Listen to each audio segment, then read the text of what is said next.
Hey guys, Foxdrop here, and I just hit 200,000 subscribers on YouTube, which is absolutely amazing, and I really can't put into words how thankful I am to you guys for watching my videos and for making this all possible. I'm really grateful, and I genuinely just can't express it enough. So what I wanted to do for a special 200,000 video today is I wanted to do a draw my life. I've been getting a bit of requests from this from you guys on my social media to do one of these, and you guys, you know Foxdrop because you know the channel, but you don't really know the person behind Foxdrop. You don't really know about me as a person. I kind of wanted to change that ever so slightly in this video. I don't have a whiteboard, I don't have a whiteboard pen or anything like that, and so I'm just going to be doing this with screen capture and with Microsoft Paint. So I kind of apologize if, you know, it's not as as cool as it could be, but just bear with me. So just to start things off, you guys obviously know me as Foxdrop, but my real life name is Dan. I'm 21 years old. I was born and bred in England, in Essex specifically. When I was young, like really young, at the start of my life, everything was pretty standard, you know, not too much to say. I lived with my dad, my mum, and my older brother, who's Fire, you guys will know through YouTube as well. And then when I was about 8 years old, things started to change ever so slightly, just a little bit, when my parents got divorced, and that really was kind of difficult for us because it wasn't really much of an amicable breakup. And when your parents are kind of arguing and stuff, it's difficult to not get caught in the crossfire, and it was a bit difficult to handle. But everything that I did go through when I was younger, I went through with my brother, so it made things a bit easier. But having my mum leave when I was relatively young was kind of softened by the fact that I always had my nan around, which was my dad's mum.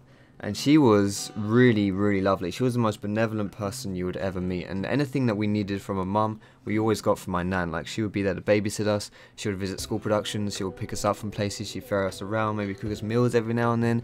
You know, just standard mum stuff we never missed out on because we had our nan. As life moved on and I moved into secondary school, I got into a selective school, which is one of those places you have to take an exam to get into. It was an all-boys school, so it was one of those typical brain box schools that you would see on the TV. Now, I'm not going to lie and say that I had loads of issues when I was in high school and I was bullied and stuff, because I most definitely didn't, and compared to what a lot of other people would have experienced, it wouldn't be fair for me to say that. It was pretty average for me being in high school, and until I was around 14, things were pretty standard. When I did hit 14, unfortunately we had some issues at home caused by some people wanting to, I don't even know what they wanted to do, but basically they would try to knock down our door pretty much every night, and then it got so bad that they would actually kind of almost set the house on fire when we were still inside it, and that kind of got a bit rough. So in the end we decided it was best to move out of the house that we were living in, and we moved into our nan's place. That was the only place we could get into at the time. Things went really strange living with our nan because, like I say, we were already a really close family. We were basically now just living all under the same roof. Fast forward to I was 16 after I'd finished high school and gotten into my college, and things were really good for me because the amount of friends that I had grew quite a lot. I had an amazing social life, my grades were pretty good, I was enjoying playing sports at the time, and also, most importantly for me at that time, I had a really awesome girlfriend who I was completely head over heels about. You know, when you're 16 and you have a girlfriend, you're mad about them, and that's exactly how it was for me. And then my whole life kind of got flipped on its head when all of a sudden my nan died. She was perfectly healthy one week and started complaining she wasn't feeling so good, and next week she was gone. It really was as sudden as that, and I was absolutely devastated. I can't even begin to describe how that was for me, how life-changing that was, and it was just crushing. And I took it heavily, especially considering my nan was basically like my mum, and I really struggled with a lot of stuff at that time. At the same time of this, I also started to develop some really bad anxiety issues. Basically, it was all linked to the feeling of feeling sick and nausea. So long story short, anything that started to make me feel sick, or anything where I would feel sick at a certain place, I would associate that place or that thing with feeling sick, and then I would no longer be able to do that thing. I would run away from it, I would hide, I couldn't deal with it. And in the end it got so bad that everything made me feel that way. I had negative associations for literally everything. And because I was so overburdened with grief, and I was just, I didn't have the energy or the effort to deal with any of it, I let it overwhelm me. And in the end, I was bedridden for a few months. I dropped out of school, I stopped talking to my friends, I lost my girlfriend, who I was absolutely mad about at the time. I stopped playing sports. Everything in my life stopped. And like I say, I couldn't even get out of bed. I was so deep in grief, in depression, and then all this anxiety stuff came up as well, and it absolutely crippled me. It got so bad when I was bedridden that I actually dropped to just under 8 stone, and I'm 6 foot tall. And you can Google the equation for that as to what that means in pounds and meters, but basically I was a skeleton. If you've ever played Skyrim and you face those Draugr things, that's what I was. I was one of those. However, even though my anxiety was so strong, I still had good motivation to get out of it because I wanted to get better so that I could be back with my girlfriend. Unfortunately, after a while of not really being with her, she told me that she was seeing someone else. I can't blame her for that, obviously, when you spend so much time away from someone. But that, again, was quite heartbreaking for me and really difficult. And after that happened, I lost pretty much all my motivation to get better. For a very, very long time, it really did feel like I was just in this, endless pit of darkness, and I couldn't see the light. I didn't know which way I was facing, and I most definitely didn't know the way out, and I couldn't see a way out. I never saw any way that things would be better. And then I started my YouTube. Now, I'd love to tell you this story and say that as soon as I created that YouTube account, things got better and now I'm perfectly fine, but sadly, life isn't really like that, and things definitely weren't like that for me. YouTube was really difficult for me. It was really, really hard. But things that are often difficult for you are sometimes good for you as well. And this was the case with YouTube. What it did was it spread my comfort zone. A lot of the stuff that I had to get involved in with YouTube, I was not content doing. I was uncomfortable doing it because of my anxiety. But because, the interaction with viewers and just the passion of doing it in itself, it kind of motivated me to want to stretch my comfort zone. I actually struggled with a lot of things. Like, I would have really bad issues just even talking to someone on Skype, or even just playing a game with them was difficult for me. So fan games were really hard, but that was something I wanted to do to give back to the viewers. And also, the biggest one for me was streaming. Streaming was so difficult for me at first because I felt so much nerves, so much anxiety.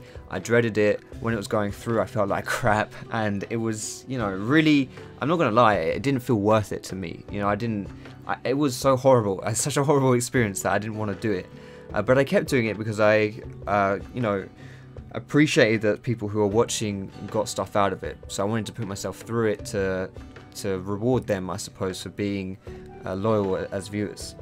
Eventually, I got better at streaming, and I can do it now without much nerves. But I remember facecam being a really, really big issue for me, and being very nervous when I first turned it on, because when facecam came on, it created a stronger link between me and the viewers, because now they could see me, they could see my face, they could see me as a person, they could see the player behind the moves.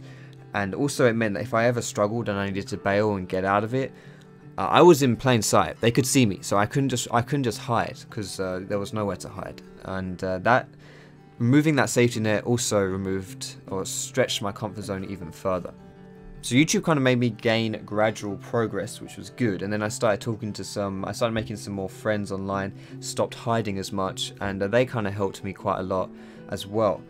And eventually it came down to the London LCS. And up until when it was announced, I was really, really excited for it. This was the first time that my excitement for something had outshined the anxiety stopping me from wanting to do it. Like, I really, really wanted to go to London LCS to meet viewers, to experience it, and I was really, really pumped for it.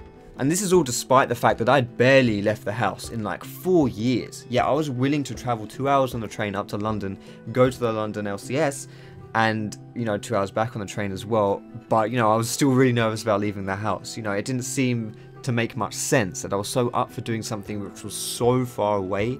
If things went tits up and I was in London, I'm 2 hours adrift. I'm 2 hours from safety. That is really plays on my nerves quite a lot. Even just thinking about it now, I'm like, that's scary.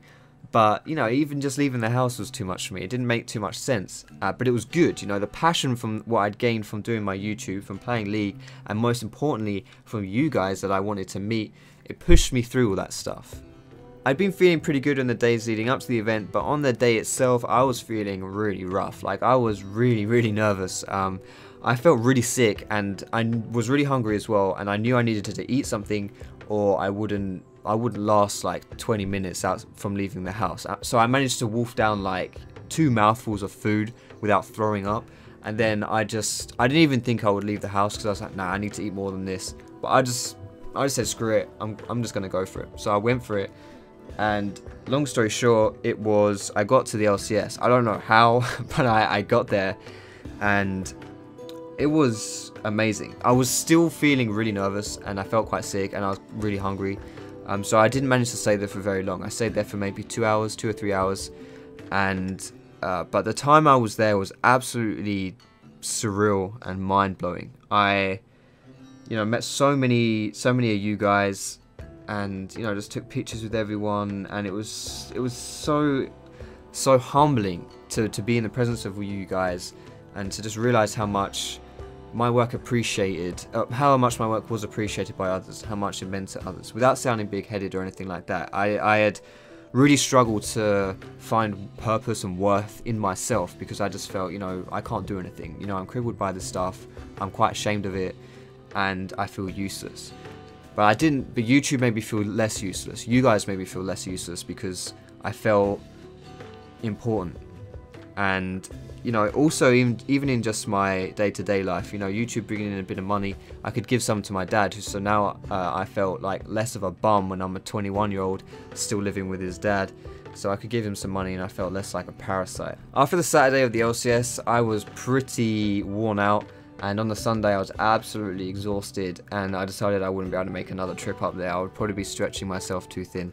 So I decided not to go. I was actually really disappointed, because I felt like I was letting people down. I said I would be there, and I wouldn't be there, and I also really wanted to be there myself, but I knew it probably wasn't wise for me from a health standpoint.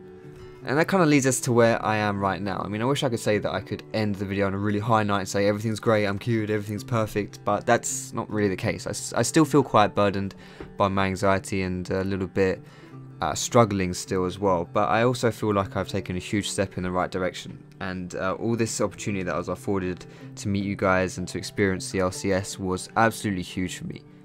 I also want to take another moment just to thank you guys, not just the ones of you that were at the LCS, but those that are watching my videos and supporting my channel. I mean, obviously you've helped me to make YouTube my living, which is awesome, but you've also helped me in a more personal way. You've influenced me to help take steps to making my life better. And obviously I don't really know how to use the words to appropriately thank you, but I just hope that I can keep making content that you guys are proud of and that you'll find useful. I'm sorry this video was so long, but I just wanted to share more of my personal life, and I hope that you didn't find it too boring. But thanks a lot for watching, guys, and thanks huge again for the 200k, and I will see you in my next video.